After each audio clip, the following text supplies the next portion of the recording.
So inspirational music, feel good, love songs, slow jams. Because, people like to joke in the little marriage, the marriage groups on Facebook and Instagram and at the marriage conferences, and they say, well, I don't know, I get it, I like music, but I don't want to make love to my wife to break every chain, I'm not going to be singing His Eye is on the Sparrow when I'm having a romantic dinner with my wife or my husband. That don't put me in the mood. Well, that's your problem. You got to find something else to do. It's like, you want to make exceptions. In this context, when I'm expressing love to my wife, I'm going to lean on what Barry White said. Or when I'm expressing love to my husband, I'm going to lean on what Rihanna said or what Adele said. Because that's not cussing and drinking and smoking. That's not talking about having all kinds of wild fornication and craziness and partying. That's just talking about love. And I'm not going to get ahead of myself, but I'm going to pause right there because I want you to hear this. The problem with inspirational music, all those love songs, all those peace and harmony songs, the Bob Marley songs, the Michael Jackson songs, all of those songs, the problem with them is that they promote whatever theme or topic that they're about without God. A term that I've coined as existential independence, the desire and endeavor to exist independently of God. These songs are sin because they are expressing their theme, their topic without God. There ain't no getting past that.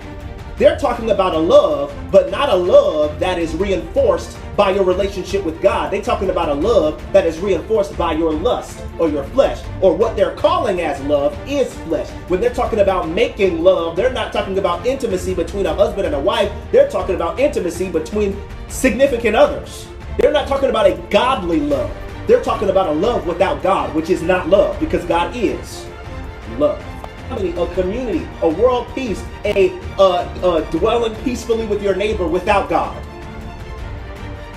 When He's the Prince of Peace. When He speaks between your thought and gives you peace. And not just any peace, but the peace that surpasses all understanding. But we're going to have peace without God.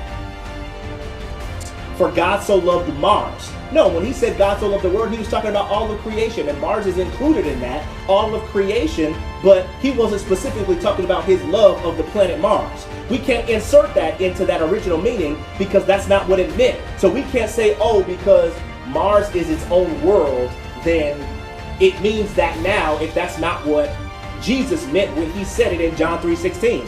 And it's not what He meant when He said it in John 3:16. So we can't insert that now. That is a misinterpretation. That same principle is true for music, brothers and sisters.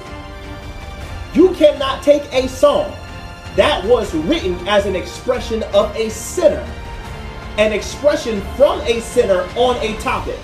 You cannot take that and then dress that up and offer that as worship to God, because it wasn't created as worship to God. And here we tag Deuteronomy chapter 7 verses 25 through 26.